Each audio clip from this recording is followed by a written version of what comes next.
Renewing Your Mind by Dr. Neil T. Anderson. Session 6. Overcoming Losses. The thought of suicide had come to me as naturally as the thought of improving life had come to me before. This thought was such a temptation that I had to use cunning against myself in order not to go through with it too hastily. I did not want to be in a hurry because I wanted to use all my strength to untangle my thoughts. If I could not get them untangled, I told myself I could always go through with it. And that I was a fortunate man, carrying a rope from room to room when I was alone every night as I undressed so that I would not hang myself from the beam between the clothes. And I quit going hunting with a gun so I would not be too easily tempted to rid myself of life. I myself did not know what I wanted. I was afraid of life. I struggled to get rid of it, and I hoped to get something from it. This was happening to me at a time when, from all indications, I should have been considered a completely happy man. This was when I was not yet 50 years old. I had a good, loving, and beloved wife, fine children, and a large estate that was expanding without any effort on my part.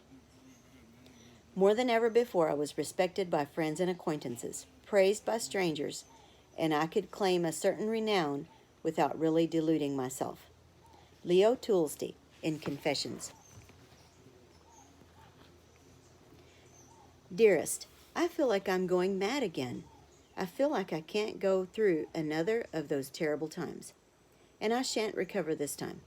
I begin to hear voices and I can't concentrate, so I'm doing what seems the best thing to do. You have given me the greatest possible happiness. You have been in every way all that anyone could ever be. I don't think two people could have been happier till this terrible disease came. I can't fight any longer. The final letter from author Virginia Woolf to her husband.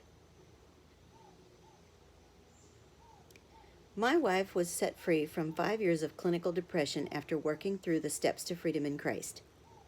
2 years before this, my wife had been institutionalized for a week and had been drugged to the extent that she was a zombie. She was taking more than 9 medicines for her illness, more than 30 pills daily. Just 2 weeks prior to meeting with our pastor to work through the 7 steps, I gave up and decided to quit my marriage of more than 20 years. My son shamed me into staying, and I thank God every day for having him do so.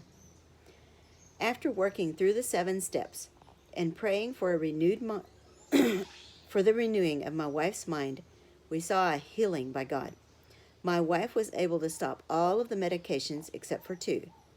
She is now able to live her life fully, whereas before she hid in our room and wished her life was over. An email sent to the author. I am 27 years old, on my second marriage, and have 5 children. I have been dealing with depression most of my life. I have tried many things to stop the pain and overdosed on meds several times.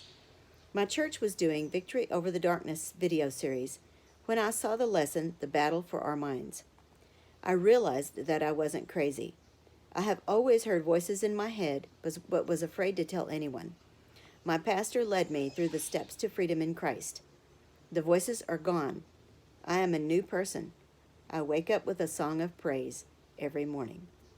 Email sent to the author.